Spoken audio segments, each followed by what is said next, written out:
Welcome to the 20th installment of Renée and Darryl's Walt Disney World Honeymoon. I'm Renée. And I'm Darryl.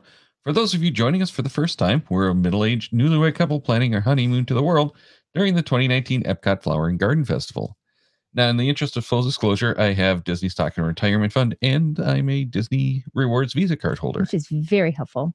Tonight we're going to try to talk and figure out our FastPass Plus picks. First, I have to be able to say that. But of course, those are the advanced reservations for the attractions at the various parks, which we need to book soon, like within the next couple weeks through the My Disney Experience app. We had experience with the old FastPass system at Disneyland and DCA, but never the FastPass Plus system. So by try, I mean that we don't fully understand how the FastPass Plus system works or how to say it. And we haven't really had the time to dig in as much as we'd have liked to by this point. So this is our best guess, thanks to free resources on tourplans.com about the FastPass Plus system. Which should have been touring plans. That's my fault. I Oops. Typed it wrong in the show notes. Touringplans.com. And they have some amazing resources over there, which are totally free. You know, not all the site is, but you know, these resources are totally free, and you don't even need the account to sign in. One of the great features over there is some general recommendations as to which are the best fast passes to book.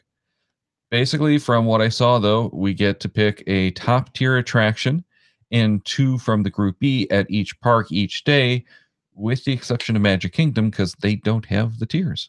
Okay, so Epcot is our first day there, and they have the 2 tiers. So from Group A, our first pick would be Frozen Ever After, and our second pick would be Test Track. And if we don't get either of those picks, there's always Illuminations, The Reflections of Earth, Meet the Disney Pals at the Epcot Character Spot, and Soarin'. Then there's the Group B. Our only real pick from that would be Spaceship Earth, but they do have a Disney and Pixar Short Film Festival, Journey into Imagination with Figment, which used to be better than it is now. Well, and there's no reason to get a fast pass for that one. There's never a line. Much of a wait. Okay. Living with the Land, which again doesn't really get much of a wait normally, but we'll probably hit that like one of the first things in the park, so there's no point of getting a fast pass for it. Makes sense. And Mission Space, which we're going to skip altogether. And The Seas with Nemo and Friends. Yeah, we're going to probably go visit that, but I don't know that we're going to actually ride. You know, if it's going to be, we walk up. If there's a line to do the ride, we're not going to do the ride. We're just going to go in the back way and check out the tanks. Right. And the other one sounded like it would be really cool until we saw the preview for it, and that would be Turtle Talk with Crush. And it's just kind of... Yeah, it's not cool. No. It might be if you have kids that are into it. Right. If you have like little kids that are into it. So day 2 is going to be our Animal Kingdom day. And under Group A, there's only 2 options, and that's Avatar Flight of Passage, which of course is the one we really want to pick first. Right. And then the Navi River Journey. Then under Group B, we have Dinosaur, Expedition Everest, Legend of the Forbidden Mountain.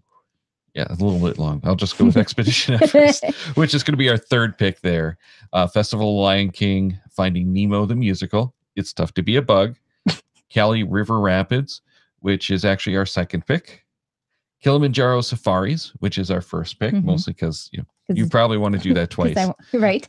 And then our favorite, well, not our favorite, but meet favorite Disney Pals and at Adventurers Outpost. I hope we just see some favorite Disney plans. I mean, Disney Pals. I don't really want to wait in line to do it. I don't really want to do that at Magic Kingdom. I mean, we could take a picture with Magic Kingdom. Cool. Yeah, not so much there. But the Adventurers Outpost was the old Rafiki Planet Watch. And see, I wouldn't mind meeting Rafiki there. Well, he's not going to be there. No, he's not. But they closed that down for some renovations, we believe. So I don't know if that's going to be reopened or what. I think it's going to be a longer renovation. Okay. But who knows if that's going to be open or not. I kind of got the impression it might not be. Okay. And then Primeval Whirl, Rivers of Light, and Up a Great Bird Adventure. See, if it wasn't birds, I think I'd be interested some of the in stuff that. on that one. I know. But yeah, that one for you. Right. And by the way, shout out, hey, Larry. So on day 3 is the day we're doing all 4 parks, but we're starting in Animal Kingdom. So if we didn't get to do it before, we'll go to on the Navi River journey. Yeah, and we'll have to see which are available. But as I understand it, you can only book fast passes for one park. Right. So since we're going to all 4 parks, if we had to pick one, that's probably what we'd pick. It's going to have to be an early morning-ish time to make it worthwhile. Right. Otherwise, no. And we're planning to go there first. Yeah. So it's either that or probably the safari. If we can get the safari at 9 a.m. or whatever. Yes. And then day 4 is going to be in Hollywood Studios. So we only have 3 in the group A there. It's the Alien Swirling Saucers. Is that Slinky like the Dog. Teacups? Well, no, that's, remember the... Oh, I remember. You're kind of dragged around by the aliens. But the Slinky Dog Dash, which is going to be our first pick, and then Toy Story Mania. You notice there's a trend there with all of them being in Toy Story. Yeah, exactly. Yeah, and as soon as Galaxy's Edge opens, that's going to be all of the Galaxy Edge stuff too. So more coming. So when we go in 2020, or 2021 for the 50th. Well, even the people who go, December of this year, that's probably. True. But I'm sure some of those are going to get bumped down to the Group B. Probably.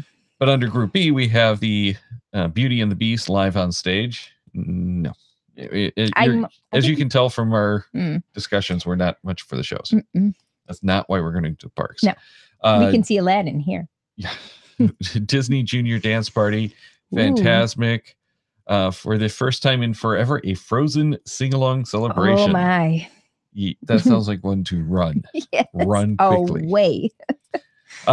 Indiana Jones Epic Stunt Spectacular, Muppet Vision 3D. Again, if it wasn't 3D, maybe. Well, we're probably going to go because that's the Muppet thing. Yeah, but it's 3D thing. Typically doesn't have much of a line. Really? Yeah. We'll go. And that's probably the only show. Nauseous. Yeah, probably the only show. Well, no, we're going to have to do Carousel of Progress. That's kind of a show. Okay. I mean, I was so excited about the Muppets, but I hate 3D. Well, yeah. I don't see well in 3D. All right, and then our third pick is going to be the Rock and Roller Coaster starring Aerosmith. The third pick is if we don't get one of the other ones. Right. Star Tours is going to be the second pick. Much better. And the Twilight Zone Tower of Terror is our first pick. Much better. And then another show is Voyage of the Little Mermaid, which I got confused. I had to go and look that up with the Little Mermaid attraction at Magic Kingdom. Oh, okay. So on day 5, it looks like there's just one tier at Magic Kingdom, like we said before. So I'll read through all of them. We actually picked 5. So they're at the bottom of our list. So there's the Barnstormer, Big Thunder Mountain Railroad, which there's not really a big line for that, right? Oh, there is later in the day, but it moves a little quicker usually. Okay. So Buzz Lightyear's Space Ranger Spin, Dumbo the Flying Elephant, which the Haunted Mansion, which I definitely want to do, but we don't need a fast pass for. You missed Enchanted Tales with Belle, though. Oh, sorry. I think this is intentional. Enchanted Tales with Belle. I don't even know what that is. It doesn't sound exciting. The Jungle Cruise. Oh, did I say It's a Small World? You can't miss It's a Small World, but you don't need a Fast Pass Plus for that. And this one, she's really going to have to go and enjoy the Small World because she's only done the one at Disneyland. Right. And Darryl keeps telling me how totally different they are. Different. And I think we talked about it in like last week or the week before that I really love It's a Small World at Disneyland for the exterior, including the ride queue and the part where you're going in the boats through the landscape. Mm-hmm. But the actual attraction portion, the indoor portion, is so much better at Disney World, in my opinion. So I am excited to see it. Yeah. It I just think seems the likelihood of the Jack Sparrow showing up it's not as likely, but. Well, definitely not in Small World. No, he did. He came. He showed up. Oh no, not in Small World. That was Pirates. That's Pirates of the Never Caribbean. mind. I'm thinking because Small World has those. No, they don't. Scary little dolls. Yeah, those creepy little things. I don't know what I was thinking. They're like the ghosts. Oh, Mary Blair is not happy with you. Sorry, I was confused. Okay, it happens. Anyway, the Mad Tea Party. Maybe I'm a little Jungle mad. Cruise. Oh, Jungle Cruise. We're skipping again. Jungle Cruise. It's a long Jungle list. Cruise we have to do. Yes, Jungle Cruise we're going to do no matter what, but I don't think it needs a fast pass. No. Mad Tea Party, The Magic Carpets of Aladdin. It sounds fun. I have no idea what it is. That's one of those spinning, tilting rides. I want to fly on a carpet. The Many Adventures of Winnie the Pooh. I think he's quite cute, but I really don't care for any things with him. He's cute, but no. Meet Ariel at her grotto. Meet Cinderella and Elena at Princess Fairy Tale Hall. That sounds exciting. Meet Mickey Mouse at Town Square Theater. I think if we had kids, it would probably feel a lot different about some of these things. Yeah, I was going to say, these meet and greets are not for us. I mean, yeah, no. Where are we? Meet Tinkerbell at Town Square. You missed Rapunzel. Did I miss that one? Yeah. Oh, I thought it was the same one. Meet Rapunzel and Tiana at Princess Fairy Tale Hall. So a lot of princesses at Fairy Tale Hall. That's kind of the point. Yeah. Meet Tinkerbell at Town Square Theater. Okay. There's Mickey's PhilharMagic. Monsters Inc. That could be fun. No, Peter. It's not. Okay. It's not? No, it's not like the one in DCA. Oh. It's a show. Okay. Then there's the Tomorrowland Speedway. Whoa, I know what I'm doing. Okay. And then there's he's alphabetical, and I'm going to tell you our list in order. Under the Sea, which is the Journey of the Little Mermaid. Now, our fifth pick, these as we narrow them down, would be Pirates of the Caribbean. But I mean, we're going to do that anyway. We're going to do that. But again, FastPass. It tends to move right quick enough that we don't necessarily maybe on the Pirates of the Caribbean we could meet Jack Sparrow. And once we start using the fast passes, we get to book more fast passes while we're in the park. Okay, but so initially these are the ones, we are probably going to book fast passes for some of these other ones, but these are the ones we're going to book initially for early in the morning, so that as early as we can, so that we can get them taken care of and then hopefully get more. Right. Jack Sparrow versus It's a Small World. That's an interesting mashup. You were correct, Larry. All right. Our fourth pick for the FastPass Plus would be Splash Mountain. Third would be Space Mountain.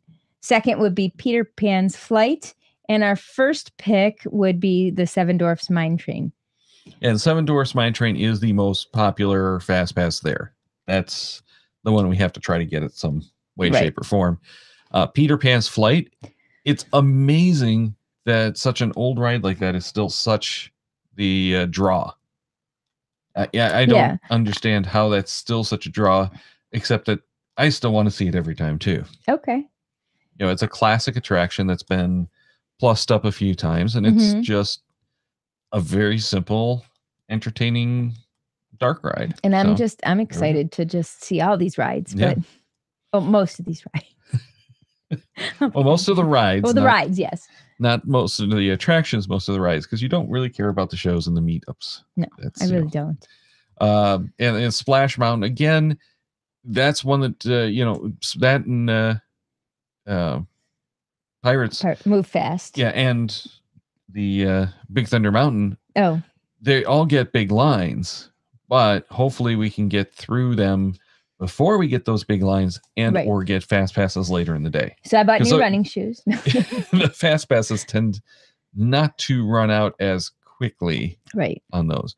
And one of the things that I've been hearing in some of the podcasts is the FastPass Plus reservations are allocated for the FastPass Plus distribution ahead of time. 60 days out for us. And then they have some that are held back to drop like a week or two out. Then they have more availability depending on crowd capacities and stuff the day of. So we'll have more availability. If something is blocked out when we do it in a couple of weeks, it might be open. It might be available to book as soon as we finish the first ride. Okay. So that's something that's also hoping probably to take advantage it's of. Also probably a little bit of not advertising. I can't think of the wrong word or the right word, but for the what's it called? My Disney experience, because the only way you can really book it after you've used your first one is if you have the app and you have your phone and it's open while you're there. Or at the kiosk. Oh, there are kiosks but who wants in the to park. take time to go out to the kiosk? Well, they're all over the park. Well, right, but I'm saying that's a plug for the app, because it's much easier than finding the kiosk to do it there. Well, and what And you don't most have of a line. the people who are experienced in this do is as soon as they scan their magic band, at the FastPass+, they're already picking their next one. So they use that time in line to pick the next attraction. That makes sense. Again, very much. Again, this is the convenience of the app. You can be in line or website doing it. Or website. Yeah. I think so. If anyone has any suggestions of other rides or other ideas or knows what the lines look like more recently than either of us have been there, please let us know and drop that in our show notes or in our comments below. Sorry, show notes. I'm tired. I've been with middle school kids all week. It's been a long several months. I'm anxious to take the break. I'm so ready for break. I'm very ready for a break. Nice vacation. So thanks for watching, especially those of you watching live and sending comments in the chat, Larry. If you have any more to share after the live show, please drop those in the comments below. Make sure to subscribe to the channel and click on that little bell icon to get the notifications when we go live. And of course, we will try to be back next week. But if we don't have a topic, we might not be back. Let us know. We're getting close and we don't want to repeat ourselves too many times. Yeah. Well, and we're just so busy the next several weeks, including in part because of, birthday. Well, that too. That we just have not had the time to do the research that we need to do for this thing, picking the FastPass pluses. Thanks again for watching, and hopefully we'll see you next week.